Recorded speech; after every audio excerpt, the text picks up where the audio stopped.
ఇప్పుడు యూట్యూబర్స్ ఇన్స్టాగ్రామ్స్లో కూడా మంచిగా ట్రెండ్ అవుతుంది కదండి. అదే వాళ్ళ లవ్ స్టోరీస్ కానీ మ్యారేజ్ స్టోరీస్ కానీ చెప్పడము. అంటే వాళ్ళు చిన్నది పెద్ద చేసి చెప్తారు కదా, ఇప్పుడు ఇదైంది నెక్స్ట్ ఏమైందో గెస్ చేయండి అని.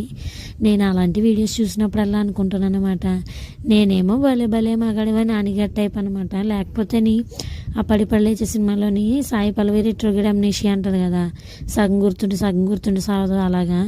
ఒకవేళ నేనే ఇలాంటి సిరీస్ చేస్తే ఏమవుతానంటావు? ఒకవేళ నేను అప్పటి వరకు చేయగలనంటావా? సగం మర్చిపోయి మళ్ళీ ఇంకో వీడియోలో యాడ్ చేయాలి అని అనుకుంటానంటావా అని అనిపిస్తుంది అనమాట నాకును.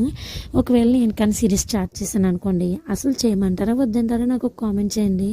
బట్ మాది మాత్రం భలే ఇంట్రెస్టింగ్గా ఉంటుందిలేండి. లవ్ కాదు కానీ ఇంట్రెస్టింగ్ స్టోరీ అనమాట.